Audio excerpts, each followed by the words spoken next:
नमस्कार। देश का सबसे पुराना चैनल जी न्यूज, देश का सबसे भरोसेमंद चैनल जी न्यूज और इसी जी न्यूज पर बहस के नंबर 1 शो ताल ठोक में आपका स्वागत है। मैं हूं दीपक चौरसिया। संसद कल से नहीं होगी, लेकिन सियासत वही होगी।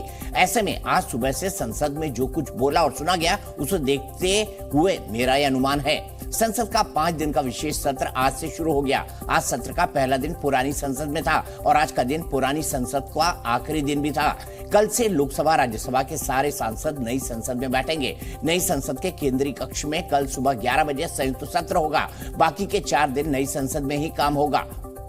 फिलहाल पुरानी संसद पर लौटते हैं, जिससे आज सांसदों ने विदाई ली। प्रधानमंत्री मोदी ने 1947 से लेकर आज 2023 तक संसद के हर दिन को याद किया। उन्होंने नेहरू के स्ट्रोक ऑफ मिडनाइट से लेकर शास्त्री जी, इंदिरा गांधी जी, अटल बिहारी वाजपेयी जी और मनमोहन सिंह के दौर को और उनके योगदान को याद किया। पंडित नेहरू की खास तौर पर तारीफ की। उम्मीद थी कि कांग्रेस भी मेज थपथपाएगी, लेकिन ऐसा नहीं हुआ। प्रधानमंत्री मोदी ने हर प्रधानमंत्री को देश को आगे ले जाने का क्रेडिट दिया, उनके ऐतिहासिक फैसलों का जिक्र किया। इतना ही नहीं, पुरानी संसद के सेक्रेटरिएट से लेकर पानी पिलाने वालों, बगीचों के मालियों को भी संसद में उनका अहम योगदान बताया। पिछले दिनों नई संसद के निर्माण, नेहरू लाइब्रेरी के नाम का जवाब प्रधानमंत्री के भाषण में था। अंत में यह भी कहा कि रोने धोने के लिए बहुत समय है, ये सत्र छोटा है और काम बहुत है। एक तरह से कह सकते हैं कि प्रधानमंत्री का भाषण बहुत गुड़ी था, उसमें तीखे हमले नहीं थे, लेकिन कांग्रेस ने जब जवाब दिया तो हमले से कोई परहेज नहीं किया। लोकसभा में अधीर रंजन चौधरी और राज्यसभा में मल्लिकार्जुन खड़गे बोले।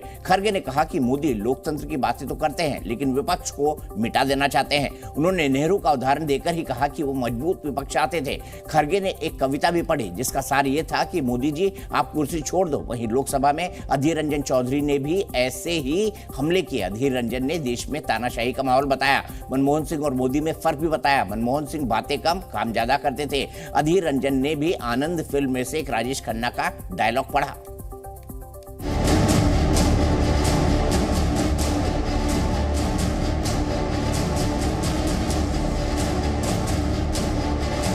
हम सब इस ऐतिहासिक भवन से विदा ले रहे हैं। बदलना है तो अब हालात बदलो, ऐसे नाम बदलने से क्या होता है।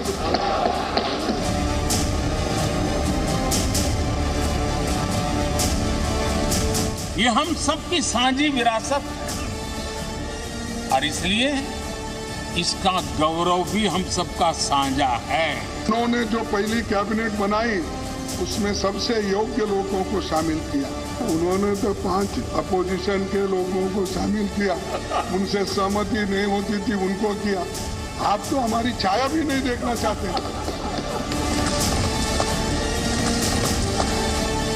बहुत सी बातें ऐसी थी जो सदन में हर किसी की ताली की हकदार थी, लेकिन शायद राजनीति उसमें भी आड़े आ रही है। बार बार हमको टोका जाता है, 70 साल में आपने क्या किया। अरे 70 साल में तो यही किया हमने, इसको मजबूती दी। इसी सदन में पंडित नेहरू का at the stroke of midnight की गूंज हम सबको प्रेरित करती है। इसी सदन में अटल जी ने कहा था, सरकारें आएगी जाएगी, पार्टियां बनेगी बिगड़ेगी, लेकिन ये देश रहना चाहिए। हिंदी बोलो, हिंदी बोलो और कुछ भी बोलो, हम है इंडिया। इसी सदन ने इमरजेंसी में लोकतंत्र पर होता हुआ हमला भी देखा था और इसी सदन ने भारत के लोगों की ताकत को एहसास कराते हुए मजबूत लोकतंत्र की वापसी भी इसी सदन ने देखी थी। लेकिन तुम बार बार वो गुत्ता मत लो, तुम भी पैट्रियट हो। पैट्रियट हमारे लोग हैं, जान हमारे लोग दिए, मर गए हमारे लोग, मजा आप उठा रहे हो। There are fear of an ambition to establish a one-party dictatorship. ये देश में एक माहौल पैदा हो रहे हैं। आर्टिकल 370 ये सदन हमेशा हमेशा गर्व के साथ कहेगा कि सदन के कारण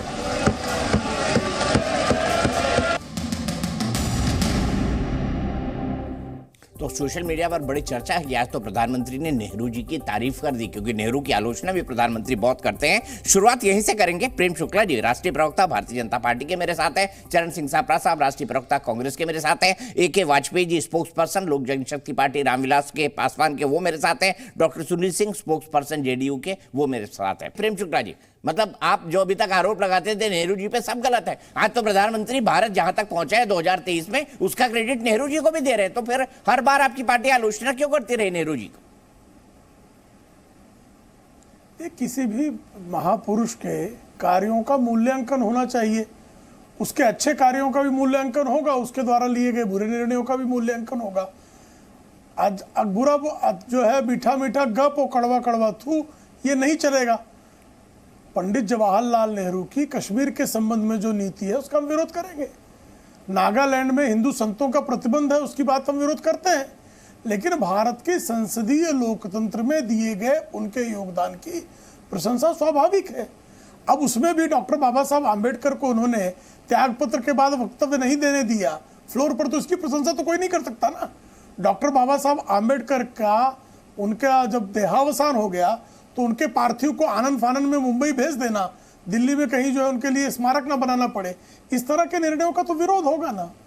अगर वो जो है जब बात होगी श्री सोमनाथ मंदिर की और श्री सोमनाथ मंदिर के लोकार्पण के समय प्राण प्रतिष्ठा के समय राष्ट्रपति का विरोध करेंगे तो उस मुद्दे का विरोध होगा। वो एक्सीडेंटेड हिंदू खुद को कहेंगे तो विरोध होगा, लेकिन एक जो है सफल संसद पटु की तरह उनका जो कार्य रहा है उसकी प्रशंसा होगी। संविधान के निर्माण में जिस तरह का उनका योगदान रहा उसकी प्रशंसा होगी, लेकिन अनुच्छेद 370 जब शामिल किया, 35A जब शामिल किया तो उसकी आलोचना भी होगी। तो जो कांग्रेस लोकतंत्र में विश्वास रखती है वो प्रशंसा और आलोचना दोनों को समान रूप से स्वीकारने में उसको संकोच क्यों होता है? ठीक है, मैं यही सवाल चरण सिंह सापरा साहब के पास ले जाता हूँ। सापरा साहब देखिए, आज नेहरू जी की प्रशंसा भी कर दी प्रधानमंत्री जी ने और आप लोगों ने मेजे भी नहीं थपथपाई, ये तो गलत है ना, ये अत्याचार है थोड़ा सा, क्या लगता है? देखिए दीपक जी, देखिए सच्चाई छुप नहीं सकती है। जो नेहरू जी ने कार्य किया है वो कहीं ना कहीं प्रधानमंत्री जी को बोलना ही पड़ा, उसके बारे में तारीफ करनी पड़ी। लेकिन बीजेपी के जो प्रवक्ता जिस तरह से अभी बोल रहे थे उसका वर्णन अगर एक लाइन में किया जाए तो यही होगा कि रस्सी जल गई लेकिन बल नहीं गया है। लेकिन कुल मिलाकर के आज जो संसद में जो प्रधानमंत्री बोले हैं उससे ये नजर आ रहा है कि उन्होंने पुराना सारा इतिहास तो उन्होंने बताया, लेकिन आज की जो समस्याएं हैं उसके ऊपर वो कुछ नहीं बोले और उन्होंने इस तरह से उसको रफा दफा कर दिया कि रोने धोने का और बहुत वक्त है। यानी क्या उनको लगता है कि जो महंगाई के मुद्दे पर विपक्ष बोल रहा है वो रोना धोना है? क्या उनको लगता है कि जो बढ़ती बेरोजगारी है उसके ऊपर अगर विपक्ष बोले तो वो रोना धोना है? मणिपुर में हजारों लोगों की मृत्यु हो जाए या फिर जम्मू कश्मीर में हमारे जवान मेजर कर्नल DSP शहीद हो जाएं, उस पर अगर विपक्ष बोले तो वो रोना धोना होता है? तो कहीं ना कहीं जनता की समस्या जो है उस पर विपक्ष बोलता है तो वो देश के प्रधानमंत्री को रोना धोना लगता है। ये बहुत ही बुरी बात है। यानी इस देश के अंदर आर्थिक विषमता हो जाए, इस देश के अंदर महिला उत्पीड़न हो जाए, किसानों की हत्या हो जाए, 700 किसानों की मृत्यु हो जाए, लखीमपुर में 4 किसानों को मंत्री पुत्र रोन दे और विपक्ष कुछ न बोले, तो क्या ये चाहते हैं देश के प्रधानमंत्री या भारतीय जनता पार्टी? तो इसके खिलाफ विपक्ष जो है वो अपना दायित्व पूरा करेगा। ठीक है, 90 सेकंड का टाइमर लगाते हैं। 2 लोग हैं, 2 लोग हमारे साथ हैं, वो भी बहुत अच्छे मेहमान हैं हमारे, AK वाजपेयी साहब, डॉक्टर सुनील सिंह साहब, उन दोनों के पास जाएंगे, लेकिन 90 सेकंड का टाइमर दे दीजिए प्रेम शुक्ला जी को। प्रेम शुक्ला जी बताइए, विपक्ष असली मुद्दे उठाए, आप उसे रोना धोना कहते हैं, ये क्या एटीट्यूड हुआ सरकार का? नहीं, असली मुद्दों पर कौन कहता है, लेकिन अब कैसे झूठ बोलते हैं। चरण सिंह सापरा करें, हजारों लोगों की हत्या हो गई मणिपुर में, मैंने झूठ बोलने की भी कोई सीमा होती है। जो सुप्रीम कोर्ट सर्टिफाइड झूठों की जो पार्टी है वो पग पग पर झूठ बोलती है। मैं तो बार बार पूछता हूं ना, 1980 से मणिपुर की समस्या शुरू हुई, 80 से लेकर 2014 तक 8000 लोगों की हत्या हुई। संसद में कितनी बार बोले? श्रीमती इंदिरा गांधी का बयान बता दीजिए, श्रीमान राजीव गांधी का बयान बता दीजिए, श्रीमान नरसिंह राव का बयान बता दीजिए, डॉक्टर मनमोहन सिंह का बयान बता दीजिए, एक बयान बता के जाइएगा। जो मणिपुर की हिंसा पर 8,000 लोगों की, और इस समय तो जो है हजारों में नहीं हुई हत्या, लेकिन कांग्रेस के कार्यकाल में कांग्रेसी कुकर्म के कारण 8,000 लोगों की मृत्यु मणिपुर में हुई थी।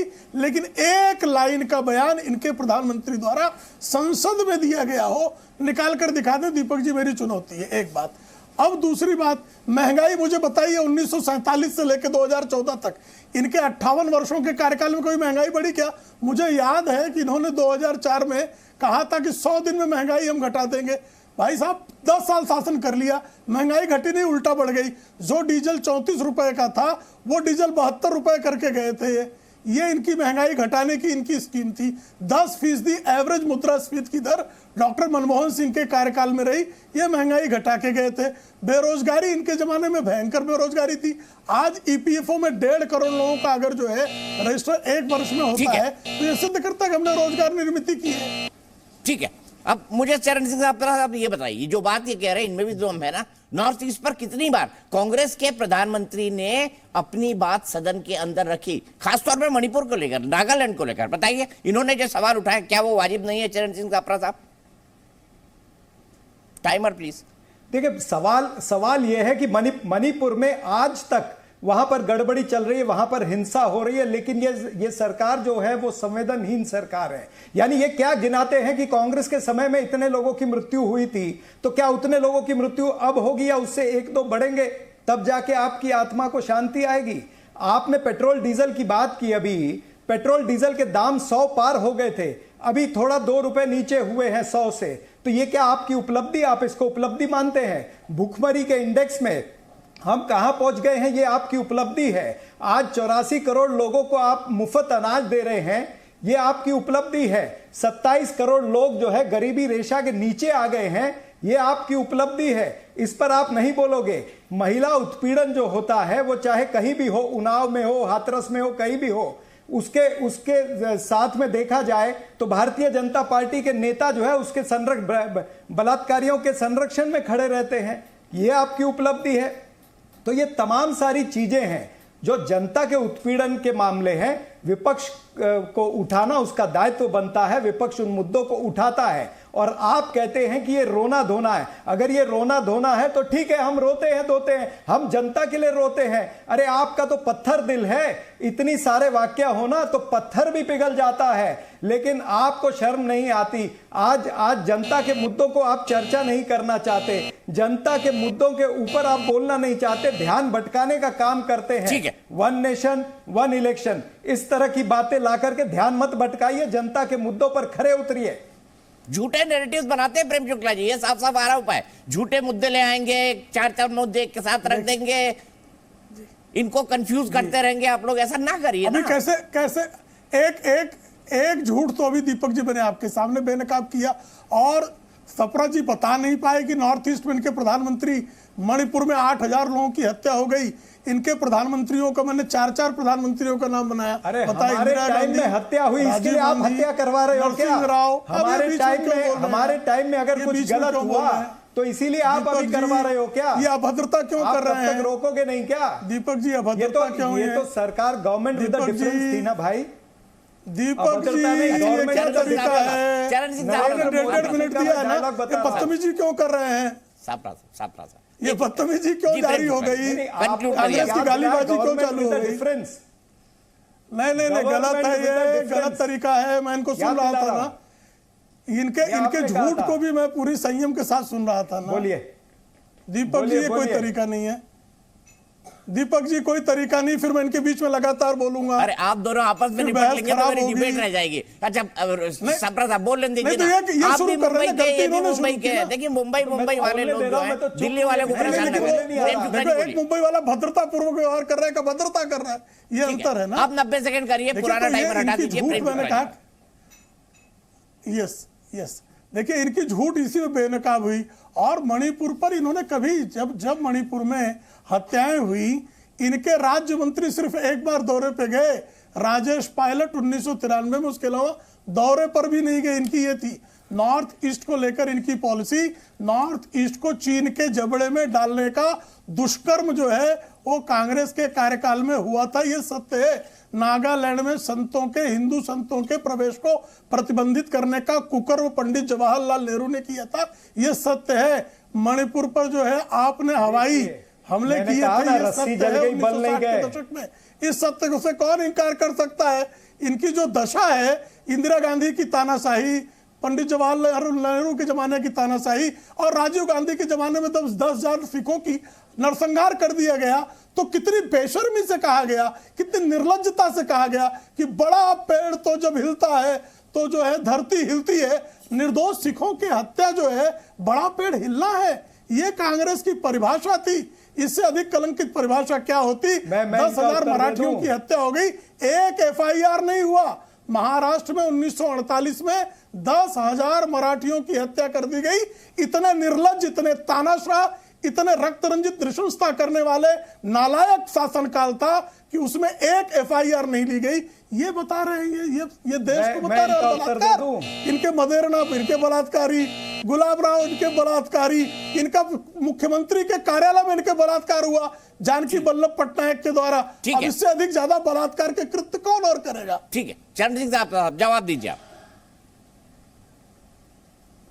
देखिए, इनकी नालायकी और बेशर्मी इसी में नजर आती है कि ये पुराने किस्से गिना नालायकी, बेशर्मी, बदहवासी, ये आप जस्टिफाई कर रहे हैं, आप जस्टिफाई कर रहे हैं कि मणिपुर में जो हुआ है उसका जस्टिफिकेशन आप दे रहे हैं, आप हाथरस में जो हुआ उसका जस्टिफिकेशन दे रहे हैं, आप उन्नाव में जो हुआ उसका जस्टिफिकेशन दे रहे हैं, आप कठुआ में जो हुआ उसका जस्टिफिकेशन दे रहे हैं। यानी आप बता रहे हैं कि जो आपने उनके बीच में बोला वो आपके बीच में बोल रहे हैं, ये शर्म आनी चाहिए। आपने उनके बीच में बोला वो आपके बीच में बोल रहे हैं। ये जस्टिफाई कर रहे हैं, ये जस्टिफाई नहीं। आपने इनको 90 सेकंड अलग से दिए थे ना, हमने आपको भी 90 सेकंड दूंगा सर, आपने इनको 90 सेकंड अलग से, मैं आपको भी 90 सेकंड दूंगा। मुझे कोई दिक्कत नहीं, हमारे एक दूसरे के बीच में ना बोले। आप शाम को कोई साथ में खा के डिनर करेंगे, हमारा बेचारा एंकर जाएगा, ऐसा ना करें। ठीक है, चरण सिंह आपके 90 सेकंड। मुझे 90 सेकंड। हाँ, देखिए, ऐसा है कि प्रेम शुक्ला जी ने जो भी किस्से सुनाए कांग्रेस पार्टी के, उससे ये जस्टिफाई करते हैं कि मणिपुर में जो हत्याएं हुई हैं वो सही हुई हैं। मणिपुर के अंदर अगर महिलाओं को नग्न अवस्था में घुमाया गया है तो भारतीय जनता पार्टी उसको जस्टिफाई करती है। मणिपुर की हिंसा अगर इतने दिन तक नहीं रुक रही है तो भाजपा उसकी जिम्मेवार है, उधर का मुख्यमंत्री वहां का जिम्मेवार है, ये इसको जस्टिफाई करते हैं। उन्नाव में, कठुआ में, हाथरस में अगर बीजेपी के नेता बलात्कारियों के साथ खड़े होते हैं तो ये उसको जस्टिफाई करते हैं। और भी जगहों पर अगर बीजेपी के नेता बलात्कारियों के साथ, महिला उत्पीड़न के साथ खड़े रहते हैं या किसानों की हत्या होती है, मैं आपको 1 मिनट के लिए रोकूंगा। सीधे चलते हैं संसद की तरफ जहां असदुद्दीन ओवैसी बोल रहे हैं। कहीं नई इमारत भी हिटलर की राइक्सटैग की इमारत ना साबित हो जाए। बहुत बहुत शुक्रिया सर। ये नहीं, ये श्री अरविंद सावंत जी, बहुत बहुत धन्यवाद। दरअसल लोकसभा में होता क्या है, जिसके जितने सांसद होते हैं उसके हिसाब से टाइम अलॉट होता है। तो ओवैसी साहब के हैं टोटल 2 सांसद, तो उनको मिलते हैं 5-6 मिनट। 50 सेकंड शरण सिंह जाफर साहब आपके बचे हुए थे, अब आप बोल लीजिए, उसके बाद मैं AK वाजपेयी साहब के पास जाऊंगा। भैया 60 सेकंड का टाइमर फिर से चला दीजिए। देखिए, सत्ताधारी पार्टी की जवाबदारी होती है कि वो अपनी जवाबदारियों को पूर्ण तरह से लोगों का समाधान करने में अपना समय लगाएं।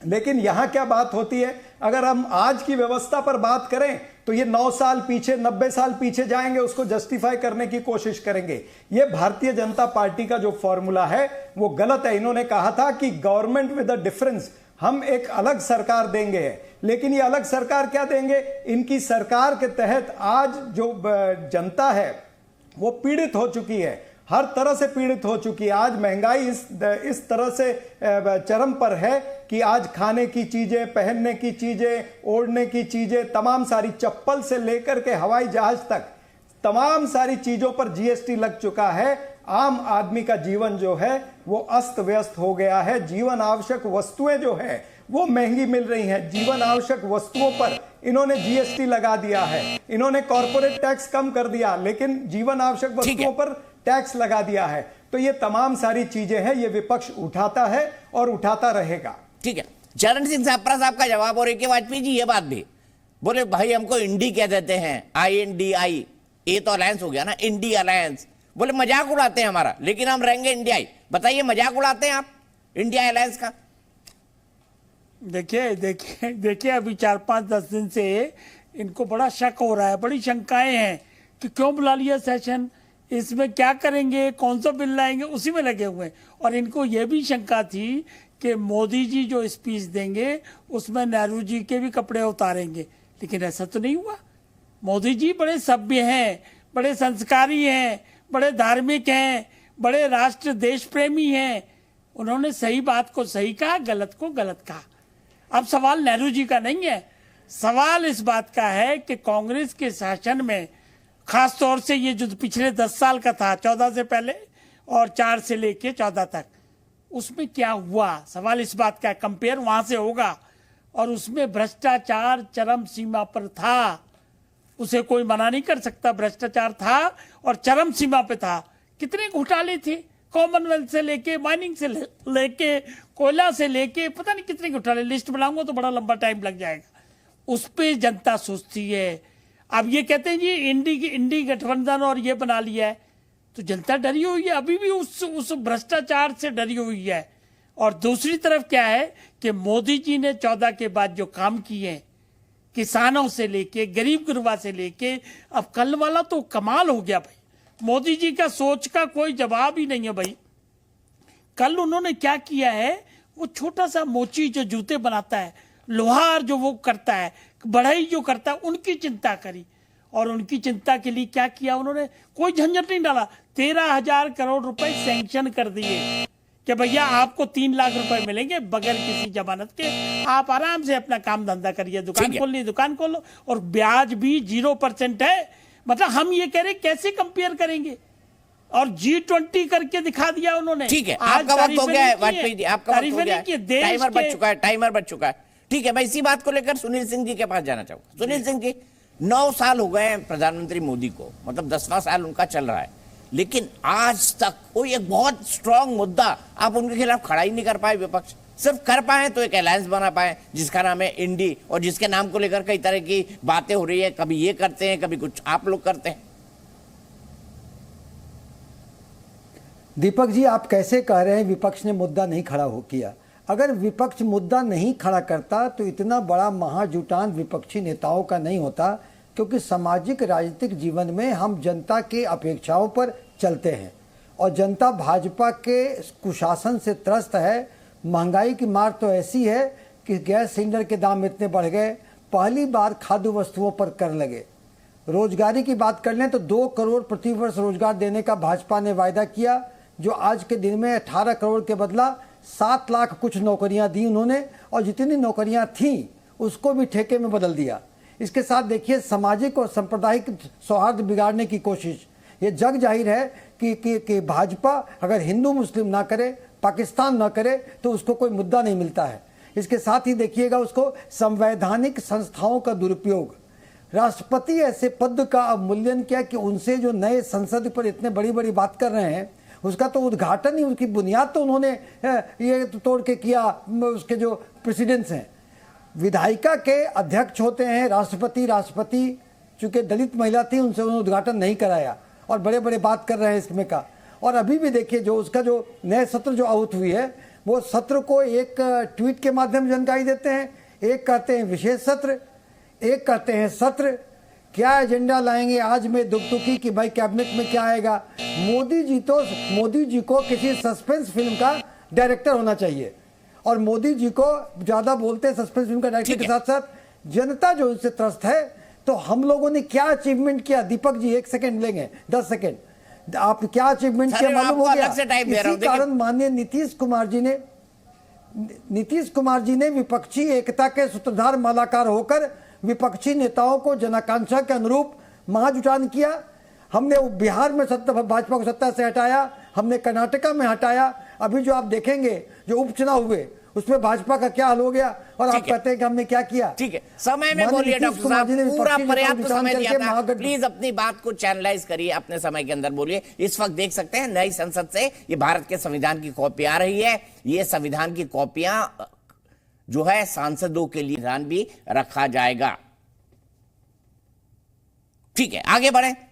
प्रेम शुक्ला जी, अब देखिए महंगाई, बेरोजगारी, मणिपुर में हिंसा, तमाम मुद्दे हैं। आपको लगता है कि क्या ये 2024 में आपके खिलाफ एक सशक्त विमर्श बना पाएंगे? आपको क्या लगता है तमाम मुद्दों के आधार पर जो सापरा साहब ने बनाए हैं और जो डॉक्टर साहब ने बताए? अब देखिए, संवैधानिक ज्ञान की ही पराकाष्ठा है कि डॉक्टर सुनील सिंह जो बहुत पढ़े लिखे व्यक्ति हैं और जिनका बहुत आदर करते हैं हम लोग, लेकिन डॉक्टर सुनील सिंह कह रहे हैं कि राष्ट्रपति विधायिका की अध्यक्ष होती हैं। नागरिक शास्त्र के कक्षा 8 में ये दर्ज है, कार्यपालिका के प्रमुख राष्ट्रपति होते हैं, लेकिन विधायिका के प्रमुख भी राष्ट्रपति होते हैं और अध्यक्ष होते हैं। ये संवैधानिक नई जानकारी जो है आज हम लोगों के ज्ञानार्जन हुआ है, ज्ञान वृद्धि हुई है। और मुझे लगता है कि इसी से आप समझ सकते हैं कि विपक्ष कितने जो है सशक्त मुद्दे पेश कर रहा है। अब महंगाई की बात की जाए, महंगाई हर कोई जानता है कि 10 वर्ष 2004 से 2014 आप उठाकर देख लीजिए, 10% मुद्रास्फीति की दर है। कोरोना जैसी महामारी के बाद जब पूरी दुनिया जो है भयंकर मुद्रास्फीति की, महंगाई की मार अमेरिका, यूरोप, चीन सब झेल रहे हैं। सारे G20 के जितने देश हैं, G20 के सारे देशों में सबसे कम महंगाई अगर कहीं है तो भारत में है। दीपक जी, आप तो बड़े पत्रकार हैं, जी की टीवी के पास बड़ा PCR है, आप निकाल कर दिखवा लीजिए, सामने रख दीजिए, दूध का दूध, पानी का पानी हो जाएगा। बेरोजगारी मैंने आपको पिछली बार बताया, 1.5 करोड़, 6.25 करोड़ EPFO का टोटल अकाउंट होल्डर 2014 तक 6.25 करोड़ थे, और 2022-23 में अगर 1.5 करोड़ लोगों को EPFO में और संगठित क्षेत्र में रोजगार मिलता है तो इस बात का प्रमाण है कि रोजगार सृजन आदरणीय नरेंद्र मोदी जी के कार्यकाल में जब संगठित क्षेत्र में 1.5 करोड़ हो रहा है तो असंगठित क्षेत्र में उससे कई गुना अधिक हो रहा है। तो वार्षिक जो है हमारा बेरोजगारी का भी निर्मूलन की दिशा में हमने सार्थक काम किया है। ठीक है, चंद्र सिंह साहब, आपका जवाब। अब सर कोई तो नया मुद्दा लाइए, जैसे देखिए आपने जब कहा सूट बूट की सरकार, वो चला, वो टिका, वो चिपका भी, फिर जैसे भी इन्होंने हटाया, फिर आपने लाया राफेल, तो इन्होंने चौकीदार चोरे चला दिया। अभी देखिए पिछले 5 साल में कोरोना में इतनी बदहाली के बाद जिस तरह से भारत बाहर निकला है वो भी लोगों ने देखा, वहां पर भी आप नया मुद्दा नहीं बना पाए। अब मुझे बताइए क्या नया मुद्दा होगा विपक्ष का कि ये आधार है, ये हमारा संगठन, आपने एक गठबंधन तो दिखा दिया, लेकिन क्या ऐसा मुद्दा लेके जाएंगे जिस मुद्दे को मानकर लोग तमाम वोट कर सके? क्योंकि आप अगर महंगाई करेंगे तो महंगाई की काट ये भी करेंगे, आप अगर बेरोजगारी की बात करेंगे बेरोजगारी की काट ये भी करेंगे, आप अगर कहेंगे कि नहीं हमारे दुनिया से संबंध बेकार हो गए तो उसकी काट ये करेंगे कि भाई हमने तो G20 कर लिया। क्या विमर्श होगा, क्या नारा होगा? देखिए दीपक जी, महंगाई की और बेरोजगारी की काट इनके पास में नहीं है। मैं आपको 2 उदाहरण देता हूं। हिमाचल प्रदेश का चुनाव सुनिए ना, हिमाचल प्रदेश का चुनाव और कर्नाटका का चुनाव आपने देखा होगा। हिमाचल के चुनाव के बाद तो इनके खुद के मुख्यमंत्री जो हैं जयप्रकाश ठाकुर, उन्होंने खुद ही कह दिया कि हम चुनाव हारे हैं, उसमें महंगाई और महंगाई और बेरोजगारी जो हैं ये 2 मेन मुद्दे थे। जयराम ठाकुर जी ने कहा, हमने तो नहीं कहा। बोमई साहब ने भी यही कहा बाद में कि महंगाई जो है वो बड़ा मुद्दा था। तो जिस तरह से कर्नाटक ये महंगाई, बेरोजगारी और हिमाचल प्रदेश में भी ये नैरेटिव चला है, ये पूरे देश का नैरेटिव है। दीपक जी, ये कितनी काट ढूंढ ले, उसकी काट इनको मिलेगी नहीं, क्योंकि लोगों की जब जेब कटती है ना तो लोगों को पता चलता है। आज जो पेट्रोल डीजल के दाम बढ़े हैं, इन्होंने 38 लाख करोड़ रुपया इन्होंने मुनाफाखोरी की है। ये 9 वर्षों के अंदर 38 लाख करोड़ रुपया, मैं तीसरी बार बोल रहा हूं, ये मुनाफाखोरी जो ये सरकार कर रही है, ये पैसा कहां जा रहा है, इसके पैसे का हिसाब क्या है, ये जनता पूछेगी। ये सिर्फ अपनी PR, TRP और हेडलाइन मैनेजमेंट में लगे हुए हैं। हम चाहते हैं कि ये जन की बात करें, लेकिन देश के प्रधानमंत्री सिर्फ अपने मन की बात करते हैं। ये हेडलाइन, PR मैनेजमेंट, ये सब छोड़िए। इससे भारतीय जनता पार्टी दल का फायदा होगा, देश का फायदा नहीं होगा। आपके दोहरे मापदंड और आपका पाखंड जो है ना, ये भारत की जनता देख रही है। 2 राज्यों के उदाहरण मैंने बता दिए, इसीलिए मैं NDA को पखंडिया अलायंस कहता हूं। ये पखंडिया अलायंस है, ये जनता जानती है और ये जनता इसके हिसाब से निर्णय करेगी। ठीक है, बताइए वाजपेयी जी, आप तो पाखंडिया अलायंस है, आपने इनको घमंडिया नाम दिया, इन्हें आपको नाम दे दिया पाखंडिया, क्या कहेंगे इस पर? नहीं, दीपक जी ये कहते हैं अभी 38 लाख करोड़ जो है ना इन्होंने जेब में डाल ली है।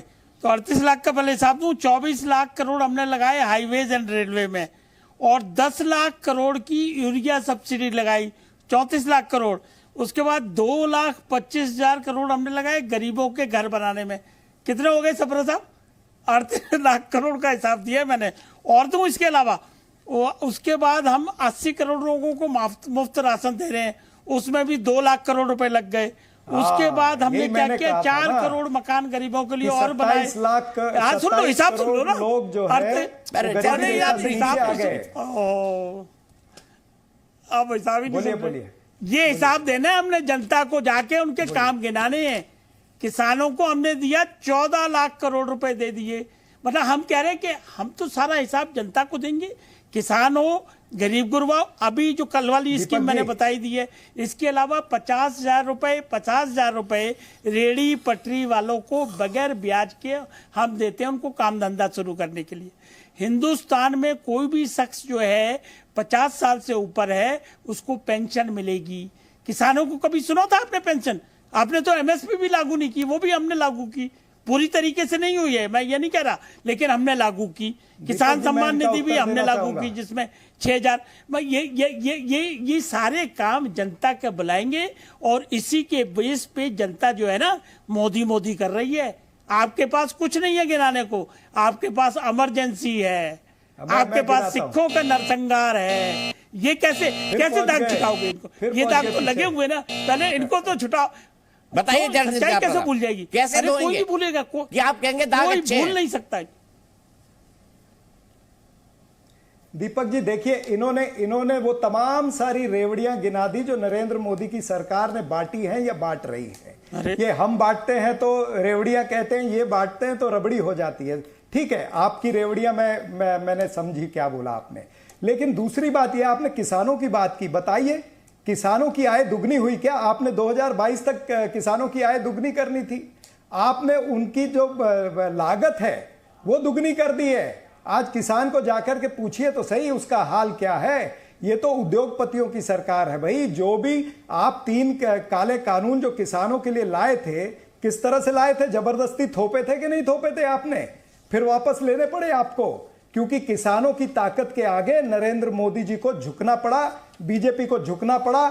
इसी तरह से आपको महंगाई के सामने झुकना पड़ेगा, बेरोजगारी के सामने झुकना पड़ेगा, महिला उत्पीड़न के सामने झुकना पड़ेगा, आर्थिक विषमता के सामने झुकना पड़ेगा। ये आपका समय आ गया है कि आपको झुकना पड़ेगा। इसीलिए आदरणीय खड़गे साहब ने कहा कि नहीं संभलता तो कुर्सी छोड़िए। हमने देश बहुत अच्छी तरह से चलाया है, हम चलाएंगे। हम लोगों के जो फायदे के मुद्दे हैं, जो लोगों के मुद्दे हैं, उन पर चर्चा करके उनको आगे बढ़ाएंगे। तो ये आप जितनी बातें कर रहे, जितना बड़ा चिट्ठा मुझे हिसाब का दे रहे ना, ये जनता को जाके बताइएगा। जनता जिसकी जेब से रोज 98 रुपए पेट्रोल के जाते हैं ना प्रति लीटर, या जिसकी जेब से रोज 88 रुपए डीजल के जाते हैं, उसको पूछिएगा। जिसके सिलेंडर जो है वो 1,000 रुपए के ऊपर जिसको लेना पड़ता है, उसको पूछिएगा। दाल जो 200 रुपए किलो हो गई है, खाने का तेल जो 170 रुपए लीटर हो गया, उनको पूछिएगा, उनको ये हिसाब दीजिएगा। रुक जाइए, इसका जवाब वाजपेयी जी देंगे, इसका जवाब वाजपेयी जी देंगे। फिर मैं सुनील सिंह जी के पास जाऊंगा और प्रेम शुक्ला जी के पास।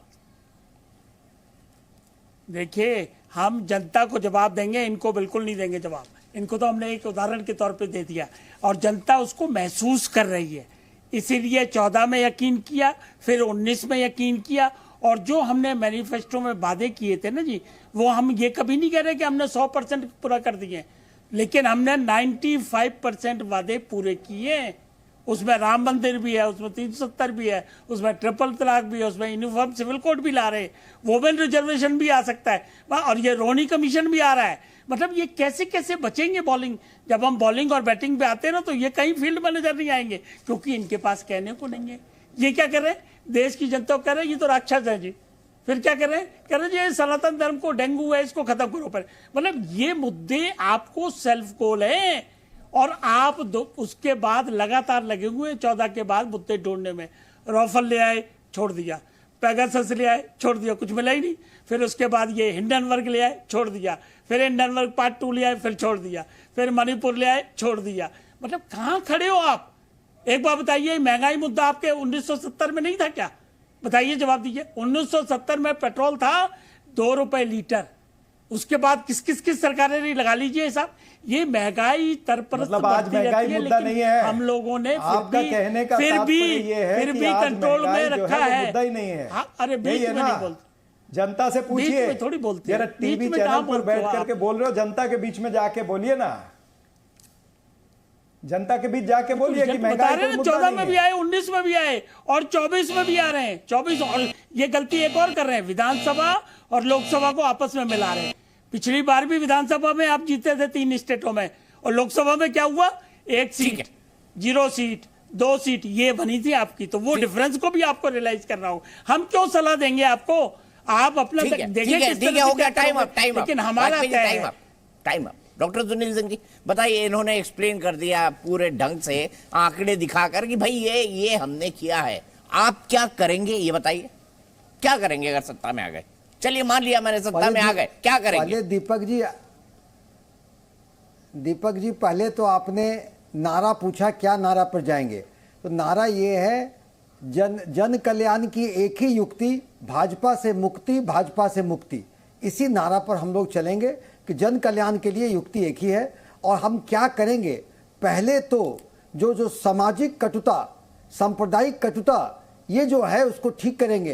प्रेस पर जो हम लोग जो प्रेस को जो आजादी वो लाएंगे, लोकतंत्र का मायने दिखाएंगे, इतिहास मैं को तो बचाएंगे, लोकतंत्र को बचाएंगे। दूसरा गुलाम मैं नहीं कह सकता, मैं तो आजाद हूं। केंद्रीय जांच एजेंसी का दुरुपयोग नहीं, केंद्र के जांच एजेंसियों का दुरुपयोग रोकेंगे, संवैधानिक संस्था को बचाएंगे। आप देखिए, प्रेम शुक्ला सर कह रहे थे कि राष्ट्रपति को उद्घाटन नहीं करना चाहिए। देखिए, ये कौन सोचने की बात है? राष्ट्रपति महोदया को ही उद्घाटन करना चाहिए था नया संसद। दूसरा, उन्होंने बड़े अच्छे से अपने वाक पटुता से, असफलता से उन्होंने ये प्रूव करना चाहा कि महंगाई नहीं है, बेरोजगारी नहीं है। देखिए, ये डिनायल नहीं होता। आपकी महानता इसमें है कि आप किसी समस्या को माने और उसके कारगर उपाय ढूंढें। ये डिनायल रहने से कि पूरे विश्व में सबसे बढ़िया यहाँ है, देखिए ऐसे करने से सामान्य ज्ञान आपका दर्शाता है कि आपका सामान्य ज्ञान क्या है। देखिए, सारे मुद्दे को फेस करना है, कोई सरकार रहे फेस करे, हम मुद्दे पर जनहित के निर्णय लें। तो इस तरह के जो भाजपा के अगर प्रवक्ता अगर करेंगे तो हमें लगता है कि उनको ये सोचना चाहिए कि नहीं, वास्तविकता को पढ़े, अध्ययन करें, आंकड़ों की बाजीगरी छोड़े और वास्तविकता से को गले लगाएं। ठीक है, वास्तविकता को गले नहीं लगा रहे प्रेम शुक्ला जी, हवा में आप। और इस बार तो इंडिया जो है जीतेगा। अब दीपक जी, क्या है वास्तव नहीं कि इस देश में पहली बार, क्या दुनिया में पहली बार 80 करोड़ लोगों को 3 वर्ष तक लगभग सतत जो है खाद्यान्न प्राप्त होता है। एक व्यक्ति भी भूखा इस देश में नहीं सो सकता। ये सत्य है कि नहीं है? 50 करोड़ लोगों को आयुष्मान कार्ड देकर उनके हेल्थ की गारंटी दी गई, ये सत्य है कि नहीं है? 11.8 करोड़ लोगों के घर में नल से जल पहुंचाया गया, ये सत्य है कि नहीं है? 11 करोड़ लोगों को एलपीजी गैस कनेक्शन दिए गए, ये सत्य है कि नहीं है? 2.5 करोड़ लोगों को जो है वो मुफ्त में उनको बिजली का कनेक्शन दिया गया सौभाग्य योजना के तहत, ये सत्य है कि नहीं है? 4 करोड़ लोगों को मकान दिया गया प्रधानमंत्री आवास योजना के तहत, ये सत्य है कि नहीं? 97% जो है डाटा सस्ता हो गया, ये सत्य है कि नहीं है? हमने जो है जन औषधि केंद्र खोलकर सस्ती दवाइयां लोगों को उपलब्ध कराई, ये सत्य है कि नहीं है? बहुत सारे मेडिकल इक्विपमेंट्स को हमने सस्ता किया, ये सत्य है कि नहीं है? तो हमने जो सत्य है वो सबके सामने है। इसमें आंकड़ों की बाजीगरी की कोई आवश्यकता नहीं है, क्योंकि हम जो रोटी कपड़ा और मकान कहा गया था, महात्मा गांधी ने यही प्रॉमिस किया था। लेकिन जो नकली गांधियों का शासनकाल आया तो मुझे बताइए, क्या फूड की गारंटी देंगे, लेकिन क्या देंगे? ये शेर आपके सामने आए तो शेर को लाइसेंस दिखाएंगे, मेरे पास जो है वो रिवॉल्वर का पिस्टल का लाइसेंस है, तो शेर डर जाएगा। अरे भूखे व्यक्ति को राशन देना होता है, बीमार व्यक्ति को जो है वो दवाई देनी पड़ती है, गरीब व्यक्ति को जो है उसके अकाउंट में धन डालना पड़ता है, उसका मकान बनाना पड़ता है। ये आदरणीय नरेंद्र मोदी जी के नेतृत्व में हुआ है, इसीलिए भारतीय जनता पार्टी को सतत समर्थन विविध चुनाव में प्राप्त हुआ है। चरण सिंह साहब आप बता दीजिए भाई, इन्होंने भी गिना दिया, वाजपेयी जी ने भी गिना दिया, अब आप क्या करने वाले ये गिना दीजिए। देखिए, इन्होंने कहा कि डाटा सस्ता हुआ है, ये सही है कि नहीं है? ये मुझे ये बताएं कि डाटा सस्ता हुआ लेकिन आटा महंगा हुआ, ये सही है कि नहीं है?